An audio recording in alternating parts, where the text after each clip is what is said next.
Olá, caros irmãos e irmãs em Cristo, meu nome é Alexandre, sou aluno da Universidade Católica Dom Bosco. Estamos aqui de novo para mais um vídeo no nosso canal Formação Bíblica Católica. Antes de começar o vídeo, eu peço a vocês, curtam os nossos vídeos, inscrevam-se no nosso canal, que aliás cada vez mais cresce, porque as pessoas estão descobrindo os nossos vídeos, estão gostando, portanto dê essa força e vamos crescer juntos. Pois bem, o tema desse vídeo atual é sobre as seitas. O que a Bíblia diz a respeito disso? O que a Bíblia diz a respeito da cisânia, da separação? Daqueles que, como em 1054, saíram da união plena com a Igreja Católica, como os ortodoxos, e os protestantes em 1517. Esse espírito de cisânia. O que a Bíblia tem a dizer com isso, de separação? A primeira passagem que nós vamos citar aqui é 1 Coríntios, capítulo 11, versículos 18 e 19, que diz assim: Em primeiro lugar, ouço dizer que quando se reúne a vossa assembleia, há desarmonias entre vós, e em parte eu acredito. É necessário que entre vós haja partidos para que possam manifestar os que são realmente virtuosos. Pois bem, aqui é um caso de cisânia no sentido de mau comportamento, ou seja, de antitestemunho. Aqui ainda não estamos falando de cisânia na questão doutrinária, como foram os protestantes e os ortodoxos. Pois bem, mas é o primeiro exemplo de cisão que não deve haver na igreja e que infelizmente existem em todas as nossas paróquias, todas as igrejas, ou seja, disputas por poder, por movimentos uns contra os outros, essas coisas que não deve haver.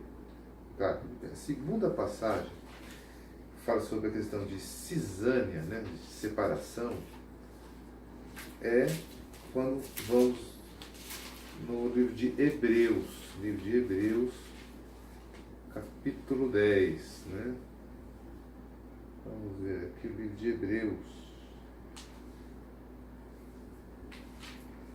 capítulo 10, né?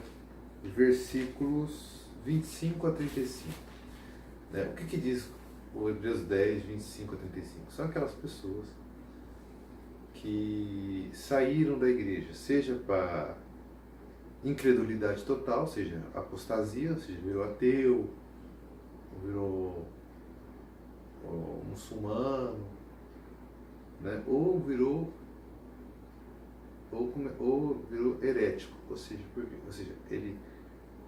ele não abandonou a fé em Cristo totalmente, né? Todos os postulados da fé, nem os principais, mas sim alguns. Então, quem são heréticos? Os protestantes, por exemplo.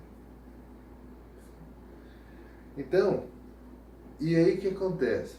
E aí tem aquelas pessoas que mesmo católicas não vão na igreja, né? Que elas não frequentam a assembleia, a igreja, a assembleia, né? Não vão na missa, não participam dos serviços religiosos, principalmente a missa, que é o principal. Tenho a minha religião individual no meu quarto, etc. E não frequento. Pois bem, essa passagem de Hebreus 10, 25 a 35, ela é muito boa para todas essas pessoas e para aquelas pessoas que dizem assim: eu confio em Jesus Cristo, eu não confio na igreja. Como se a igreja e Jesus Cristo fossem coisas antagônicas. A igreja são os membros cuja cabeça do corpo é Cristo, então é um corpo só, não tem como você cindir. Então, para todas essas pessoas, Hebreus 10, 25 a 35 é precioso. Diz, Hebreus 10, 25 a 35, não abandonemos a nossa assembleia, como é costume de alguns, mas admoestemo-nos mutuamente, e tanto mais quanto vedes aproximar-se o grande dia. Depois de termos recebido e conhecido a verdade, se abandonarmos voluntariamente, já não haverá sacrifício para expiar este pecado. Nós só teremos que esperar um juízo tremendo e o fogo ardente que há de devorar os rebeldes. Se alguém transgredir a lei de Moisés, e isto provado com 2 ou 3 testemunhas, deverá ser morto sem misericórdia. Quanto pior castigo julgais que merece quem calcar aos pés o Filho de Deus e profanar o sangue da aliança que foi santificado e ultrajar o Espírito Santo, autor da graça. Pois bem, sabemos quem é que disse: minha é a vingança, eu a exercerei. Deuteronômio 32, 35. E ainda, o Senhor julgará o seu povo. Salmo 134, versículo 14. É horrendo cair nas mãos do Deus vivo. Lembrai-vos dos dias de outrora, logo que fostes iluminados, ou seja, batizados. Quão longas e dolorosas lutas sustentastes, seja tornando-vos alvo de toda espécie de opróbrios e humilhações, seja tomando moralmente parte nos sofrimentos daqueles que os tiveram que suportar. Não só vos compadeceste dos encarcerados, mas aceitaste com alegria e confiscação dos vossos bens, pela certeza de possuirdes riquezas muito melhores e imperecíveis. Não percais esta convicção, a que está vinculada uma grande recompensa, pois é necessária a perseverança para fazeres a vontade de Deus e alcançar os bens prometidos. Pois bem, né? Então o que acontece?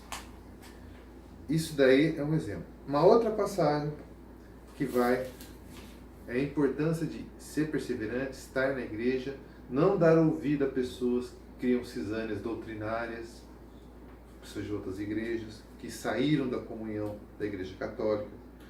Está lá, São Pedro, capítulo 2, versículo de 1 a 3, que diz: assim como houve entre vós falsos profetas, assim também haverá entre vós falsos doutores, que tudo introduzirão disfarçadamente seitas perniciosas. Eles, renegando assim o Senhor que os resgatou, atrairão sobre si uma ruína repentina.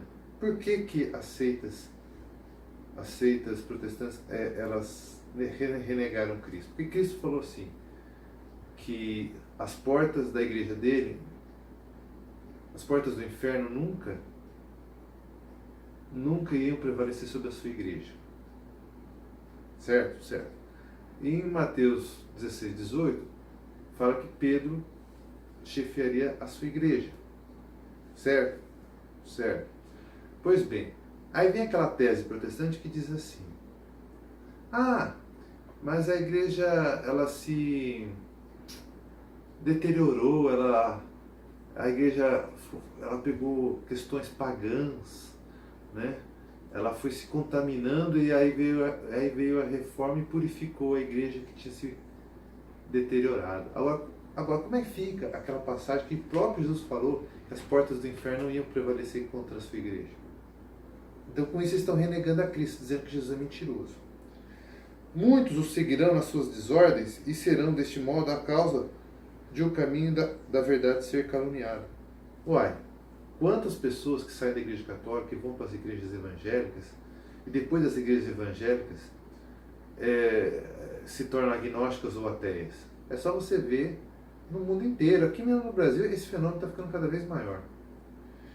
Movidos por cobiça, eles vos hão de explorar por palavras cheias de astúcia. Há muito tempo a condenação os ameaça, sua ruína não dorme. Movidos por cobiça. Exemplo, a questão do dízimo. Malaquias 3,10 é um dízimo da lei que era dado aos sacerdotes levitas. Quem é batizado em Cristo exerce um sacerdócio comum dos fiéis, que é um modo de exercício do sacerdócio único de Jesus Cristo. Ou seja, nós temos uma participação no sacerdócio de Cristo. E o sacerdócio de Cristo é um sacerdócio à ordem de Melquisedeque, que veio e substituiu o sacerdócio levítico. Você pode ver isso em Hebreus capítulo 9 e Hebreus capítulo 7. Vocês podem ver isso lá. Pois bem, se o sacerdócio, a ordem de Melquisedeque, substituiu o sacerdócio levítico, que era imperfeito, em Hebreus 9 você vê isso, então ele substituiu o sacerdócio e a lei anterior, no qual está incluído o dízimo de Malaquias 3,10, que só se pode dar ao sacerdócio levita.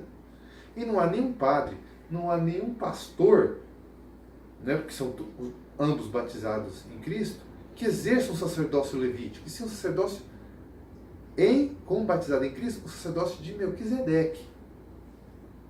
Então você cobrar o dízimo que era dado para sustentar o sacerdócio levita é cuspir na cruz de Cristo e renegar Cristo, o sacerdócio de Cristo. Porque está em Gálatas também que se você não cumpre a lei judaica, você tem que cumprir todos os preceitos. Se você deixa de cumprir um só, você é maldito. Então não adianta você só pegar aquilo que lhe interessa por cobiça, Malaquias 3:10, e as outras 612 prescrições da lei judaica, você não está nem aí. Isso é renegar a cruz de Cristo. Se você segue a lei, você renega a graça que vem com a cruz de Cristo. Pois bem, e a próxima passagem é em 2 São Pedro 3:3, que diz assim: Sabei antes de tudo o seguinte, nos últimos tempos virão escarnecedores, cheios de zombaria, que viverão segundo suas próprias concupiscências.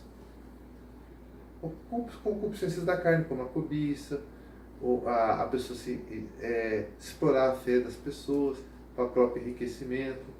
Quem faz isso? Todos os pastores protestantes? Não. São todos. Mas uns mais que os outros, mas nem todos. Os que mais se destacam nisso, vocês podem ver por aí, né, nas televisões, não preciso nem citar nomes. Pois bem, e para finalizar, vamos ver a carta de Judas, capítulo 1, versículo de 3 a 4, que diz: Caríssimos, estando eu muito preocupado em vos escrever a respeito de nossa comum salvação, senti a necessidade de dirigir-vos essa carta para exortar-vos a pelejar pela fé, confiada de uma vez para sempre aos santos, pois certos homens ímpios se introduziram furtivamente entre nós, os quais desde muito tempo estão destinados para este julgamento. Eles transformaram em dissolução a graça de nosso Deus e negam Jesus Cristo, nosso único Mestre Salvador. Negam o nosso Senhor Jesus Cristo Salvador por quê? Principalmente da questão do dízimo. Querem uma coisa que era um dízimo de Malaquias 3, que era dado ao sacerdócio levita, ou seja, a lei, cuspindo na cruz de Cristo, que é o sacerdócio de Melquisedeque, que substituiu o sacerdócio levita, como podemos ver em Hebreus 9. Um abraço, até a próxima.